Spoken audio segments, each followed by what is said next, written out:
첫 번째 등식해놨죠. 옆에 사실 답이 나와 있는데 자, 뭐를 사용하여? 바로 등호를 사용하여서 자, 등호가 바로 같음을 나타내는 기호라서 이렇게 우리가 표현하는 거 알고 계실 거고요. 등호를 사용하여 두 수나 식이 서로 같음을 나타내는 식을 우리는 등식이라고 합니다. 됐죠? 이 내용 일단 넘어가고요. 두 번째, 좌변, 우변, 양변 이렇게 있는데요. 자, 우리가 간단하게 2 더하기 3은 5라는 등식이 있다라고 해보겠습니다. 등식 맞죠? 이 등식은 참일까요? 거짓일까요? 참인 등식입니다. 그러니까 등식에는 등호가 있으면 무조건 등식이에요. 여러분들 여기서 주의해야 될 거. 2 더하기 3은 6이다 라고 했다고 해서 이게 등식이 아닌 건 아니에요. 등식이긴 합니다. 단지 거짓인 등식이 되는 거예요. 이런 차이점도 여러분들 이해해 주시고요. 자, 그러면 이 등호를 중심으로 해서 왼쪽에 있는 이 부분을 우리는 왼쪽에 있으니까 좌변이라고 이야기를 하고요. 자, 등호의 오른쪽에 있는 걸 우리는 우변이라고 이야기를 합니다. 이 양쪽을 합쳐서 뭐라고 한다? 양쪽을 합쳐서 이야기하니까 양변이라고 한다. 이렇게 옆에다 하나쯤 여러분들 내용 정리해 주시면 좋겠네요. 자, 그 다음 내용으로 한번 들어가 보도록 하겠습니다. 이렇게 등호가 있는 식이 등식인데 이 등식에는 이제 우리가 미지수가 들어갑니다. 여러분들 미지수가 뭐죠? 저 우주 끝 미지의 세계 그러죠. 알지 못하는 세계. 그럼 미지수라는 건 알지 못하는 수예요. 숫자가 눈에 보이면 당연히 알 수 있는데 왜 알 수 없냐면 바로 모르기 때문에 그 값이. 그러니까 우리는 문자를 이용해서 표현을 했습니다. 함께 보겠습니다. 자, 그럼 방정식에는 당연히 미지수가 들어갈 거예요. 알지 못하는 수가. 근데 그 값에 따라서 알지 못하는 수가 있는데 그 수가 얼마인지 주어지면 그것에 따라서 참이 되기도 하고 거짓이 되기도 하는 제일 중요한 포인트는 방정식은 뭐여야 된다? 일단 등호가 있는 등식이어야 된다. 됐죠? 근데 미지수 값에 따라서 참 거짓이 왔다 갔다 하는 걸 방정식이라고 한다라는 얘기예요. 아주 간단한 예로 x 플러스 1은 3을 보겠습니다. 등호 있죠? 미지수 있습니다. 그럼 여기에서 x 값이 예를 들어 1이다 라고 하면 1 더하기 1은 3이다. 맞아요? 틀려요? 틀려요. 이렇게 거짓이기도 하고요. 또 만약에 x가 2라면 2 더하기 1이니까 우리가 3이 되는 거 확인할 수 있죠? 이러면 요건 참이니까 참이 되도록 하기도 하고 거짓이 되도록 하기도 하고 미지수 값에 따라서 참 거짓이 왔다 갔다 합니다.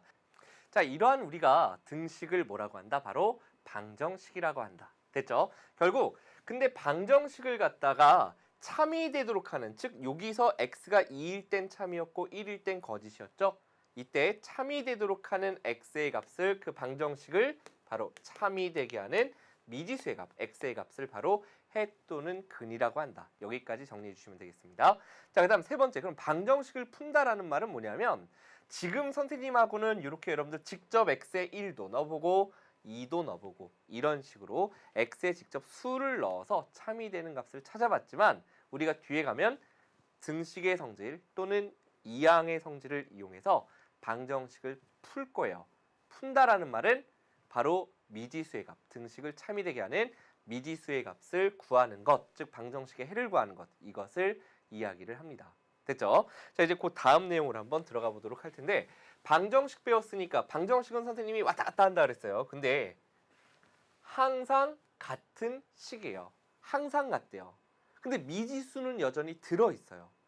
미지수의 값에 관계없이 그러니까 항상 참여해야 되겠죠. 자, 미지수의 어떤 수를 대입해도 어떻다? 항상 뭐가 돼요? 참이 되는 등식을 우리는 항등식이라고 한다. 예를 들어서 요 항등식, 요게 지금 항등식이래요. 등호 있고 미지수가 분명히 있는데 자, x에다 한번 선생님이 1을 대입해 보도록 하겠습니다. 1 넣어봤더니 2일은 2, 3일은 3, 우변에 1 넣어보니까 5일은 5. 성립하네. 그러니까 x는 1이 뭐가 돼요? 해가 되는 것 같아요. 그죠? 해가 되겠죠, 당연히. 성립하니까. 그래서 x에 2를 한번 넣어봤어요. 2를 넣어봤더니 2는 4 플러스 3이는 6. 우변에 5, 2, 10. 하고 났더니 4 더하기 6은 또 10이네? 이것도 참이 되네. 이런 식으로 x에 3도 넣어보고 4도 넣어보고 쭉 넣어봤더니 언제나 참이 되더라라는 이야기입니다. 뭐에 관계없이요? x에 어떤 수를 대입하더라도. 즉 우리가 이렇게 얘기할 수는 있겠네요. 해가 뭘 넣어도 항상 성립하니까 해가 무수히 많은 거예요. 그죠? 근데 사실 해가 무수히 많은 방정식은 좀 이상하잖아요. 방정식은 참거짓이 왔다 갔다 해야 돼. 근데 거짓이 되는 게 없는 방정식이라는 말은 이상하지만 그렇게 생각할 수 있을 거고요. 그래서 우리가 이렇게 해가 무수히 많이 나오는 이러한 형태, 무엇을 대입해도 항상 성립하는 등식을 바로 항등식이라고 한다. 여기까지 정리를 해주시면 되는 거예요. 그래서 오른쪽도 마찬가지로 여러분들이 직접 같은 수를 한 번씩 넣어보면 언제나 성립한다라는 걸 알 수 있습니다. 됐죠? 자, 이제 곧 다음 내용으로 한번 들어가서 보도록 하겠습니다. 등식의 성질 살펴보도록 하겠습니다.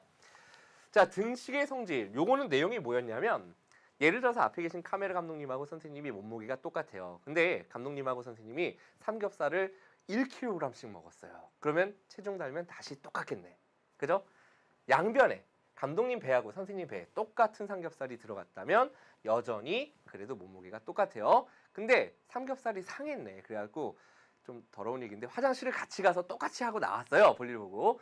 그러면 똑같이 빼도 어떻게 돼? 여전히 체중이 똑같아요. 맞죠? 그리고 세 번째 한번 다음 내용으로 들어가 보도록 하겠습니다. 다음 내용 보면요. 양변의 같은 수를 곱하여도 이건 뭐냐면 선생님하고 감독님이 시소를 탔어요. 시소 알죠, 여러분들? 그래서 똑같은 몸무게를 가진 사람들 친구들을 한번 데리고 와봐 해서 똑같은 몸무게 가진 사람 3명이 올라갔으면 시소가 여전히 균형을 이루죠. 2명이 올라가도 균형을 이루고 4명씩 올라가도 균형을 이뤄요. 결국 같은 수를 곱해도 등식은 변하지 않는다요. 그럼 4명이 있는 상태에서 너무 많이 올라왔다. 우리 2로 나눠서 2명씩만 올라가 보자. 즉 등식의 양변을 0이 아닌 같은 수로 나누어도 등식은 성립한다. 왜 0이면 안 됩니까? 0으로 나눈다는 얘기는 분수로 표현했을 때 분모가 0이라는 얘기인데 분모가 0인 수는 없죠. 그렇기 때문에 등식의 양변을 반드시 이 조건 들어가야 되겠죠. 0이 아닌 같은 수로 나눠도 등식은 성립한다. 여러분들이 개념 공부를 좀 했을 거라고 믿고 선생님이 이것이 가장 중요하게 작용하는 예를 보여드리면 3번 같은 경우는 A가 B이면 AC는 BC이다. 이게 바로 뭐예요? 양변의 같은 수를 곱해도 변하지 않는다를 보여드리는 겁니다. 이건 성립하는 거예요. 근데 만약에 AC가 BC이면 A는 B이다. 우리가 얼핏 봤을 때는 맞는 것 같아요. AC가 BC면 A는 B. 맞지? 근데 여기서 이렇게 오기 위해서는 양변을 C로 나눠준 거예요. 요거 책에 없으니까 필기해 둡시다. 근데 이 나누는 C가 0이 아니라는 조건이 없죠? 그러면 요건 성립하지 않는다는 얘기야. 무슨 얘기냐면요. 이 AC의 결과와 BC의 결과가 같다고 해서 A와 B가 반드시 같은 것은 아니란 얘기입니다. 예를 들어 A가 2고 B가 1이고 만약에 C가 0이라면 2 곱하기 0이니까 좌변이 0이고 1 곱하기 0이니까 우변도 0이어서 둘은 성립해요. 분명히. 그죠? 0은 0. 성립하는데 A하고 B는 지금 2하고 1로 같아요? 달라요? 같지 않았죠. 그렇기 때문에 여기서 이쪽으로 오는 건 옳다, 옳지 않다, 옳지 않다. C가 0이 아니라는 조건이 있어야지만 성립한다라는 거 굉장히 잘 나오고 여러분들이 세 번째 것과 헷갈리는 조건이니까 다시 한번 봐주시기를 바랍니다.